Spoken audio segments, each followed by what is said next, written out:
السلام علیکم ناظرین، پروگرام ٹیکس روم کے ساتھ میں ہوں افضل ایوبی۔ ناظرین، 1 جولائی کو جب انکم ٹیکس گوشورہ آیا تو ٹیکس پروفیشنل نے خوشی منائی کہ پہلی بار پاکستان میں ٹیکس گوشوارہ 1 جولائی کو پورٹل پر موجود تھا۔ لیکن دوسرا مطالبہ یہ تھا ٹیکس گوشوارہ آسان اور سادہ ہونا چاہیے، یہ بھی انشاءاللہ کبھی نہ کبھی مطالبہ پورا ہوگا۔ دوسرا، ٹیکسیشن سسٹم میں کیا ایشوز ہیں اور انکم ٹیکس گوشوارے میں اب کیا ایشوز ہیں، آج کا جو ہمارا ٹاپک ہے وہ یہی ہے۔ افغانستان میں جو بدلتی ہوئی صورتحال ہے، سیاسی طور پر طالبان کی حکومت آ رہی ہے، اس حوالے سے پاکستان کی معیشت پر کیا اثرات مرتب ہوں گے، اس پر آج گفتگو کرنے کے لیے میرے ساتھ اسٹوڈیو میں موجود ہیں عمر اقبال خواجہ صاحب، آپ سینئر ایڈوکیٹ ہائی کورٹ ماہر ٹیکس امور ہیں۔ ان کے ساتھ موجود ہیں کاشف انور صاحب، آپ صدر ہیں friends of economic and business reforms کے، سابق نائب صدر ہیں لاہور چیمبر آف کامرس کے۔ عمر اقبال خواجہ صاحب، گوشوارہ پہلی دفعہ تو شکر ہے الحمدللہ 1 جولائی کو آ گیا، لیکن اب اگست جا رہا ہے، لیکن آپ سمجھتے ہیں گوشوارہ یہ صحیح ہے، اس میں کوئی غلطیاں نہیں ہیں اور 30 ستمبر تک رہنا چاہیے، اس میں کوئی ایشوز نہیں ہے؟ اس مرتبہ پہلی دفعہ ہوا ہے کہ گوشوارہ 1 جولائی کو اپلوڈ کر دیا گیا ہے۔ جی اس کی وجہ یہ ہے کہ پچھلی دفعہ بھی ممبر آپریشن سے بات ہوئی تو وہ بڑے کلیئر مائنڈڈ تھے کہ ہم اس مرتبہ 1 جولائی کا گوشوارہ دے دیں گے۔ لیکن ایک چیز جو میں سمجھتا ہوں، گوشوارہ کمپلیکس ہے، کمپلیکیٹڈ ہے۔ اس میں بہت ساری ایسی چیزیں ہیں جو بڑی لمبی وضاحتیں اور بڑی لمبی ورکنگز کے بعد بنتی ہیں۔ تو اگر گوشوارہ سمپل دے دیتے تو لوگوں کے لیے بہتر تھا، لیکن جتنا آپ ڈیٹا آپ مانگ رہے ہیں اس کی کلیکشن میں کافی ٹائم لگتا ہے۔ تو میرا خیال ہے کہ گوشوارے کی یہ 30 سپتمبر والی جو ڈیڈ لائن ہے نا، یہ اصولاً 30 نومبر تک تو کم از کم اس کو ان کو کرنا پڑے گا، اور کر بھی دینا چاہیے، ایک ہی دفعہ کر دینا چاہیے۔ ٹھیک ہے، اگر قانون کے مطابق ہم دیکھیں، جب 1 جولائی کو قانون کے مطابق وہ 90 گوشوارہ آ ڈیز ہیں، گیا ہاں جی، تو 90 ڈیز 30 ستمبر کو پورے ہو جاتے ہیں۔ بالکل۔ لیکن آپ دیکھیں، اگر 30 جون کی آپ کھاتے بنا رہے ہیں تو ان کی کلیکشن پر ان کو شیپ اپ کرتے ہوئے وہ جولائی کی 15 تو ویسے ہی گزر، یعنی کہ 1.5-2 مہینے تو پتہ ہی نہیں لگتے، اس کے بعد ہی ٹیکس کنسلٹنٹ ویسے ہمارا مزاج بھی ایسا ہے نا، لوگ آخری دنوں میں بل ہو، بجلی کا بل ہو تو آخری دنوں میں جمع کرواتے ہیں، یا گوشوارہ ہو۔ اس رویے کو تو آپ چینج نہیں کر سکتے، وہ تو آپ بڑھاتے بھی جائے وہ بھی لوگ پھر بھی رہ جاتے ہیں۔ لیکن جو جینون ایشو ہے کہ ٹیکس کنسلٹنٹس کو یا جو لوگ اپنے ٹیکس کے گوشوارے کے لیے ڈیٹا ہے وہ جولائی کے اینڈ تک یا اگست کے مڈ کے اندر جا کر دیتے ہیں، تو اس کو فارمیٹ کرنا، اس کی ایک شکل بنانا، اس میں ٹائم لگتا ہے، تو حکومت کو بھی لچک دی۔ کاشف انور صاحب، آپ کی طرف سے لیٹر بھی لکھے گئے friends of economic and business reforms کی جانب سے، 4 سٹیپ بتائے گئے گوشوارے کے، اس کو ڈیٹ کو آگے جانا چاہیے، آپ کیا سمجھتے ہیں؟ دیکھیں، پہلی بات تو ہم ایف بی آر کے اس رول کی بہت تعریف کریں گے کہ 1 جولائی کو آ گئی تھی ریٹرن جو اوپر تھی، ڈرافٹ جو آ گیا تھا، لیکن بات یہ ہے کہ یہ باتیں تب ہیں جب حالات نارمل ہوں۔ اب نارمل حالات میں یہ نہیں ہو سکتا کہ آپ 30 سپٹمبر تک اپنی ریٹرن کو فائل کر دیں، اور ہم اس جو ایف بی آر نے کام کیا، اور ہم پچھلے سالوں میں بھی یہی کہتے رہے ہر پلیٹ فارم سے کہ جب ایف بی آر 1 جولائی کو ہمیں دے دے گا ڈرافٹ تو ہمیں بھی اصولی طور پہ 30 سپٹمبر کو ریٹرن جمع کرا دینی چاہیے۔ لیکن دیکھیں، بات یہ ہے کہ اس وقت آپ کا کووڈ کی 4تھ ویو جا رہی ہے، عید الاضحیٰ پہ آپ کا پورا ہفتہ کام بند رہا، محرم الحرام اب 9ویں اور 10ویں کو تقریباً یہ ہفتہ بھی جو ہے، یا تقریباً اس ہفتے میں بھی کام نہیں ہو سکے گا۔ سیٹرڈے اور سنڈے کا آپ کا لاک ڈاؤن ہے، تمام مارکیٹس آفیسز بند ہیں، جتنے گورنمنٹ کے ڈپارٹمنٹس ہیں، NCOC نے یہ آرڈر دیا ہے کہ آپ نے 50% پہ جا کر اپنا کام کرنا ہے۔ جو کووڈ کی 4تھ ویو ہے وہ بڑھ رہی ہے، یہ اب نارمل حالات ہیں۔ دیکھیں، کسی چیز کا بھی، کسی قانون کا اطلاق بھی نارمل حالات میں ہوتا ہے، اور ہم نے friends of economic and business reforms کے پلیٹ فارم سے ہم نے چیئرمین ایف بی آر سے ریکویسٹ کی ہے کہ آپ سمپیتھیٹیکلی دیکھیں، حالات کو دیکھیں ہم نے کیا اپنے جو پاکستانی شہری ہیں، ہم نے ان کے خلاف کام نہیں کرنا، ہم کسی محاذ جنگ پہ نہیں ہیں، ہم نے ان ٹیکس کی ریٹرنز لینی ہے، اور جو ٹیکس کی ریٹرن فائل نہیں کرتے ان کو اس طرف راغب کرنا ہے کہ وہ ٹیکس کی ریٹرنز لیں۔ اور ہم ہر پلیٹ فارم سے دیکھیں، لاہور چیمبر آف کامرس ہو گیا، ہماری organisation friends of economic and business reforms ہو گئی، وہ اس بات کو سپورٹ کر رہی ہے کہ یہ ہماری قومی ذمہ داری ہے ٹیکس کی ریٹرن کو فائل کرنا، اور اگر کوئی ٹیکس کے ریٹرن کو فائل نہیں کرتا تو یہ اس کے خلاف جاتا ہے. اور کوئی دیکھیں کوئی آپ کی آرگنائزیشن, کوئی آپ کا چیمبر, کوئی آپ کا پلیٹ فارم اس بندے کے ساتھ نہیں کھڑا ہوگا جو یہ کہے کہ میں نے ٹیکس کے ریٹرن کو فائل نہیں کرنا. تو میں اس کو سم اپ کرتے ہوئے صرف یہی بات کروں گا کہ سمپیتھیٹیکلی چیئرمین ایف بی آر صاحب کو حالات کو دیکھتے ہوئے ہم نے تو دسمبر تک کی ریکویسٹ کی ہے کہ حالات اب نارمل ہیں, آگے نہیں پتا کہ کووڈ کہاں جائے گی, تو جو ریٹرن ہے اس کو دسمبر تک ایکسٹینڈ کر دینا چاہیے. کاشف صاحب, تاجر برادری جس طرح حالات جا رہے ہیں وہ, لیکن وہ رجحان ہی نہیں ہے وکلا کے پاس جانے کا, کو گوشوارہ جمع کروانے کو. ہم جب آخری دنوں میں دیکھتے ہیں ٹیکس پروفیشنل کے پاس تو وہ کمرے بھرے ہوتے ہیں, لینے لگی ہوتی ہیں دوستوں کی, یار میرے ریٹرن بھرنی ہے, آخری دن ہے, یہ وہ. لیکن یہ پہلے نہیں ہو سکتا, ممکن نہیں ہے کہ مزاج میں یہ کیا مسائل کیا ہیں. دیکھیں بہت واضح سی بات ہے کہ جو عمر بھائی بھی میرے ساتھ بیٹھے ہیں کہ جو ہمارا بھی ایک جو طریقہ کار تھا تاجروں کا, اب وہ ویسا نہیں رہا. اب تاجر لوگ بھی اور جو لائرز ہیں, پہلے تو لائرز آپ کو یہ کہتے تھے کہ چلے ہم گزارا کر لیں گے. اب لائرز بھی یہ کہہ رہے ہیں کہ بھائی ہمیں اپنی ڈیٹیلز پوری دیں, آپ کے ایکسپینڈیچرز کیا ہیں, آپ کی انکمز کیا ہیں, آپ کے بینک میں ٹرانزیکشن کتنی ہوئی, آپ نے کوئی پلاٹ تو نہیں خریدا. میں یہ ریپیٹ اس لیے کر رہا ہوں تاکہ سننے والے کو بھی اس بات کا پتہ ہو کہ یہ چیزیں چاہیے ہیں. آپ کے بچوں کے اسکول کی فیس کیا ہے, آپ کی ڈاکومنٹڈ ایکسپینڈیچرز کیا ہیں, آپ کے نام پہ کسی نے کوئی ٹیکس تو جمع نہیں کروایا, آپ نے اپنے سی این آئی سی کے اگینسٹ گاڑی تو نہیں خریدی.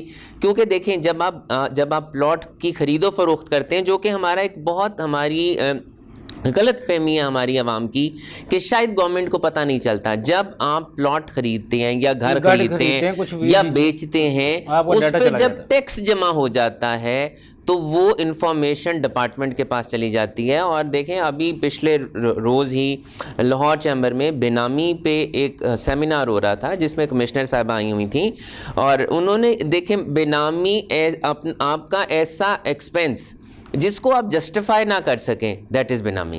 اب اگر وہ آپ کے پاس ویلتھ میں پیسہ نہیں ہے, آپ کے پاس ریٹرن میں پیسہ نہیں ہے, آپ کے پاس وائٹ بکس میں پیسہ نہیں ہے, اور آپ ایک ایکسپینڈیچر کر جاتے ہیں, تو وہ نہیں کرنا چاہیے. اور جو آپ کا سوال تھا, دیکھیں اب سوشل میڈیا کا دور ہے, اویئرنیس کا دور ہے, عوام کے پاس بھی اتنی آگاہی ہے کہ ہمیں اپنی ریٹرن کو ٹائم پہ جمع کرانا چاہیے. اور اس میں ایک بہت بڑا کردار میں اپریشیٹ کروں گا وکلا برادری کو کہ وہ اپنا رول صحیح طریقے سے ادا کر رہے ہیں, اور وہ ریکویسٹ کر رہے ہیں اپنے کلائنٹس کو. اب اگر ایک کلائنٹ ہی انفارمیشن نہیں دینا چاہتا تو پھر دیکھیں وکیل کی تو ذمہ داری نہیں ہے. قانون کا دائرہ کار میں آئے گا تو پھر وہ پریشان ہوگا. الٹیمیٹ جو آج اس کی مفت میں جان چھوٹ جانی ہے, کل کو پھر وہ پریشانی کا سامنا کرنا پڑے گا. پھر اگر وہ نہیں آئے گا تو دیکھیں پھر پینلٹیز بھی ہیں, اور پھر جب مس ڈکلیریشن بھی ہے, اور اب بہت سزائیں ہیں. دیکھیں اب بہت زیادہ سزائیں ہیں. ہماری غلط فہمی ہے, میں پھر بات کو ریپیٹ کروں گا کہ ہماری غلط فہمی ہے کہ ہم ایف بی آر سے یا دوسرے ریونیو ایجنسیز سے ہم بچ جائیں. دیکھیں اینٹی منی لانڈرنگ کا ایکٹ علیحدہ آ چکا ہے, بینامی کا ایکٹ علیحدہ آ چکا ہے, تو یہ تمام چیزیں اس سسٹم کو سکویز کر رہی ہیں جو لوگوں کو ٹیکس نیٹ کے باہر رہنے سے اس کو آنا پڑے گا, ان لوگوں کو اپنے آپ زیادہ نقصان ہوگا. اگر نہیں آئے گا تو زیادہ نقصان اپنا کروائے گا. عمر اقبال خواجہ صاحب, کیونکہ پہلی دفعہ 30 لاکھ گوشوارے اس سے تجاوز کر گئے, کیا اس دفعہ ایف بی آر یہ تو نہیں سوچے گا 30 ستمبر کے بعد گوشوارے جو 30 لاکھ ہیں وہ ہمیں آ گئے ہیں تو بند کر دو, آگے ڈیٹ نہ جانے دو؟ آپ کیا سمجھتے ہیں اس؟ نہیں, آپ بات سمجھے, ایف بی آر کو یہ بالکل نہیں سوچنا چاہیے. وہ کوئی ہماری اس سے تاجر برادری کی یا اس کی جنگ نہیں چل رہی کہ اگر کسی نے نہیں دیا تو وہ بلاک کر دے گا اس کے, یہ نہیں ہے. ہمیں تو لوگوں کو کنونس کرنا ہے, راغب کرنا ہے. کہ ابھی دیکھیں لوگوں کو ابھی آئیڈیا نہیں ہے. آج میں ابھی سب دوستوں کو کہتا ہوں اپنا شناختی کارڈ نمبر ڈالیں گے ایف بی آر کے سسٹم میں تو ایم آئی ایس کی ٹیب پر جا کر ان کو خود پتہ لگ جائے گا ان کے تمام خرچے کی تفصیل ایف بی آر کے بعد موجود ہے. جتنا جس پہ ٹیکس کٹا ہے وہ موجود ہے. اس لیے ان کے پاس بالکل موجود ہے, پروف ہیں, سب پروف ہے. میرے جتنے کلائنٹس ہیں میں نے ان کو اس مرتبہ خود ایم آئی ایس سسٹم سے ایف بی آر کے نکال کے دیے کہ بھائی اتنا تو ہمارے پاس آ رہا ہے. یہ نہ سوچنا کہ یہ نہیں ہے انفارمیشن, یہ اب بات آگے نکل چکی ہے. پہلے تو یہ انفارمیشن یوز نہیں کر رہے, اب یہ یوز بھی کر رہے ہیں. اور خوش آئند ہے کہ ہم چوری چکاری کی بالکل حمایت نہیں کرتے, لیکن مسئلہ یہ ہے کہ یہ ایف بی آر کو بھی وہ جو بات ہے نا, آپ کا کمرشل اب کون سا ہے, کراچی ہے, پورا مہینہ ہو گیا لاک ڈاؤن چل رہا ہے, وہاں تو کیسے کام ہوگا. آج آپ ٹیکس سرٹیفکیٹ کسی بینک سے مانگے 15 دن سے پہلے نہیں ملتا آپ کو. تو تمام یہ چیزیں ہم نے ساتھ لگانی ہوتی ہیں, ریٹرن ویسے فائل نہیں ہوتی. یہ آپ کو لگتا ہے جس طرح لاہور چیمبر آف کامرس کے الیکشن چل رہے ہیں, جس طرح 14 اگست بھی آئی, محرم یہی الحرام میں بھی آیا, گزارش کر عید الاضحیٰ بھی آئی, ان 3 ماہ کے اندر سے مہینہ ڈیڑھ مہینہ تو اسی طرح لگتی نکل ہے ڈیٹ آگے جائے گی. سر امید نہیں, یہ ان کو کرنی چاہیے. میں یہ کہہ رہا ہوں کہ ہم نے کلیکشن کرنی ہے, ریٹرنیں لینی ہیں. اور دوسری بات ہے, ہم بڑے عرصے سے سر گزارش کر کے تھک گئے کہ 1 پیج ریٹرن کیوں نہیں دے دیتے لوگوں کو. سادہ آپ ریٹرن بعد میں لوگوں سے لیتے رہیں. جو ایک دفعہ ریٹرن دیکھیں, اس وقت جو ریٹرن ہے, میں وثوق سے کہہ سکتا ہوں کہ جو کمپنی کی اور یہ AOP کے ڈفرینٹ بزنسز کی ریٹرن ہے, اچھا خاصا کمشنر انکم ٹیکس خود نہیں بھر سکتا. ٹھیک ہے. It needs expertise. اگر یہ جس طرح انہوں نے گوشوارہ یکم جولائی کو پورٹل پہ رکھا ہے, اگر سادہ گوشوارہ بھی ایک ریٹرن کا سیلری پرسن کے مطلب پڑ دیں, سیلری والوں کو لے لیتا کر لیں, کمپنی والوں کو لے لیتا کر دیں. بڑا اچھا ایک سسٹم تھا, سیلری والوں کی ریٹرن لینے کی ضرورت ہی نہیں. اس کا جو ٹیکس امپلائر کا ڈیکلیریشن ہوتا ہے وہی اس کی ریٹرن ہے. جی, وہ امپلائر صاحب کی ڈیکلیریشن فائل کرتا تو وہ ریٹرن ہو جاتی تھی. آپ نے تو ایک قسم کا صرف بیوروکریسی. دیکھیے ٹیکس ریٹرن لینے کا مطلب کیا ہے, حساب کتاب اور گوشوارہ لینا سال کا. اب اگر آپ کو ٹیکس ریٹرن کے سیلری والے کی سیلری کی تمام انفارمیشن سال میں بار بار, اس کا امپلائر بھی پابند ہے اس کی اسٹیٹمنٹ فائل کرنے کا, اور وہ آپ کو مل بھی رہی ہے, تو آپ وہ خام میں ڈبل کام کر رہے ہیں. موجودہ حالات میں جس طرح ابھی کاشف صاحب کہہ رہے تھے, اینٹی منی لانڈرنگ بھی آ گیا, بے نامی بھی آ گیا, ٹیکس نیٹ سے بچنا نامحال ہے. موجودہ ٹیکس جو ہمارا سسٹم ہے اس میں آپ سمجھتے ہیں وہ مشینری یا ٹیکس مشینری اس میں اتنی ویل ہے جو ٹیکس نیٹ سے باہر ہیں ان کو پکڑ سکے؟ سر اب تو اگر وہ چاہے نا ٹیکس نیٹ سے جو باہر ہیں, جی وہ ان کو یعنی کہ زیادہ محنت کی بھی ضرورت نہیں. سسٹم ان کے پاس ہے, انفارمیشن ان کے پاس ہے, اس کو یوز کر کے وہ BTB جس کو ہم بار بار کہتے ہیں, میں پھر آپ کے یہاں پر کہ جو 30 لاکھ لوگ ریٹرن دے رہے ہیں ان کو خدارہ 5 سال کی ایمنیسٹی دے دیں, ان کی پوچھ کو چھوڑ دیں, وہ ان کو کہیں ہر سال 10% بڑھاتے جائے, ان کی ریٹرن لیتے جائے. یہ جو باہر بیٹھے ہیں نا, میں آپ کو بتاتا ہوں کہ ایک میرا پوری مشینری کو ان کو اوپر لگا دینا چاہیے. میں POS کے سسٹم کی بات چل رہی ہے آج کل, اور بڑے معاملہ. میرا ایک کلائنٹ آیا میرے پاس, اس نے کہا جی میری دکان وہ کافی مشہور اس کی شاپ ہے, اس پر آپ کہتے ہیں کہ یہ POS سسٹم بھی لگ جائے, سیلس ایکس میں رجسٹر بھی. جو میرے ساتھ 4 دکانیں اور ہیں, وہ چھوٹی دکانیں ہیں اور وہ باہر ہے سسٹم سے, تو میرے تو ان سے زیادہ سیل کر رہا ہے وہ. نہیں, اس کا کمپٹیشن ختم ہو گیا ہے, اس کی کاسٹ بڑھ جائے گی, اور وہ جو نان فائلر ہے یا باہر بیٹھے سیلس ایکس نیٹ سے, ان کی کاسٹ فرق ہے. وہ کہتا ہے میرے ساتھ ظلم ہو گئے, میں تو مارکیٹ سے ہی آؤٹ ہو جاؤں گا. یہ آپ کو چیز کو مد نظر رکھنا ہے کہ جو لوگوں کو آپ نیٹ میں لا رہے ہیں ان کو ایک کمپٹیشن جس کو ہم کہتے ہیں لیول پلینگ فیلڈ بھی ملنا چاہیے. ظاہر بات ہے, اگر یہ نہ ہو کہ وہ جو لوگ ٹیکس چور ہیں, جو ٹیکس سے باہر ہیں, ان کو فائدہ ہوتا جائے. اور یہی وہ انسینٹیو ہے, یہی وہ ترغیب ہے جس سے لوگ اس بجٹ میں 2021 کا جو فنانس ایکٹ آیا جس میں 0.6 جو ود ہولڈنگ ٹیکس تھا بینک ٹرانزیکشن پہ, وہ بھی ختم کر دیا گیا. اس سے جو نان فائلر کو فائدہ نہیں ہوا, کس کو فائدہ دیا گیا؟ وہ ٹیکس تو بینکنگ ٹرانزیکشن کے اوپر بنتا نہیں تھا, کیونکہ پیسے نکلوانا یا جمع کرانا انکم نہیں ہوتا. میں اسٹرکٹو سینس ڈیفینیشن کی بات کر رہا ہوں. اب وہ چارجز بینک والوں نے کاٹنے شروع کر دیے. آپ کی یہ بات ٹھیک ہے, بلکہ میں سمجھتا ہوں کہ بینک سے کیش نکلوانے پر ایک خاص سرٹن حد سے اوپر فائلر اور نان فائلر دونوں کا ٹیکس کٹنا چاہیے.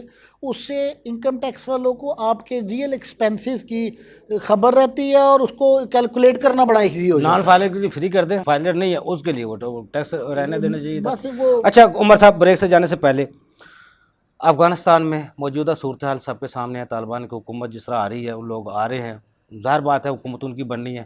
جو ہماری پاکستان اکانومی ہے اس پہ کیا اثرات ہوں گے, لیکن بریک سے بعد آپ سے جواب لوں گا. ناظرین چھوٹا سا کمرشل بریک, پر ساتھ رہیے گا.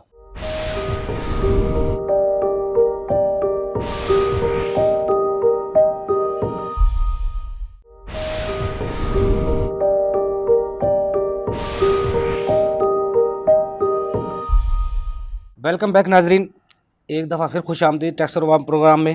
عمر اقبال خواجہ صاحب, میں نے آپ سے پوچھا تھا افغانستان میں جو طالبان کی حکومت آ رہی ہے, اب کیا آپ کس طرح دیکھ رہے ہیں؟ دیکھیے سر, طالبان کی حکومت تو آ گئی ہے, آ رہی سے تو تھوڑا آگے چلے گی بات, کیونکہ جب 2 فریق جنگ میں ہوتے ہیں, وہ جو جیت جاتا ہے اسی کی حکومت بننی. وہاں پر امریکہ اور یہ لڑ رہے تھے, امریکہ چلا گیا ہے تو وہ ڈمی تو جانا ہی تھا, تو وہ یہ آ گئے. اس میں پاکستان کے لیے موقع بھی بن سکتا ہے اور نقصان بھی بن سکتا ہے. موقع کس طرح بن سکتا ہے؟ موقع سر اگر ہماری پالیسیز اچھی رہیں، نان انٹرفیرنس کی پالیسی رہے اور ہم طالبان کا اثر و رسوخ اپنے سرحدی علاقوں پر کنٹرول کر لیں اور اپنے صوبوں کو انفیکٹ نہ ہونے دیں، تو پھر تو آپ کی معیشت کے لیے بہتری آنے کی بڑی زبردست امید ہے۔ افغانستان ایک لینڈ لاک ملک ہے، اس کی صدیوں سے ٹریڈ جو ہے وہ پاکستان کے تھرو ہی ہو رہی ہے، اور ساری کی ساری ٹریڈ اس کو ہم افغان ٹرانزٹ ٹریڈ کہتے ہیں۔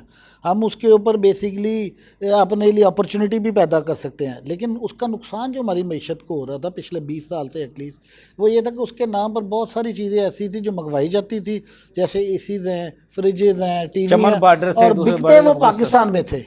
ہمیں یہ کہ اب طالبان سمگلنگ سب سے زیادہ اسی راستے سے ہوتی ہے، تو اس کے اوپر بھی ہم سدے باب طالبان سے بھی بات کر سکتے ہیں کہ جناب اب تو وہ والی پوزیشن نہیں رہی، نہ وہ معاملات ہے، تو یہ اسمگلنگ کو بند کیا جائے، اس سے ہماری معیشت کو بہت بڑا فائدہ ہو سکتا ہے۔